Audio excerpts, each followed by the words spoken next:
làm kia cho chương trình nhớt thôi. Quảng cáo nhớt luôn. Bà ấy mẹ nó test máy mà chơi dòng nhớt cao cấp luôn. Cao cấp không? Đồ đó đó mà không biết cái nào. CK4 nhớt của Mỹ luôn. Chơi đâu. Nhà giàu mà sợ gì? Không thế? Dạ. Nhà giàu sợ gì?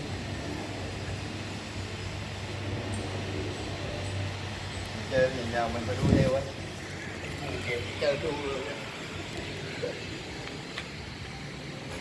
Cái này mấy bình ta? Thế. Dạ. Cái này mấy bình? Có 2 bình.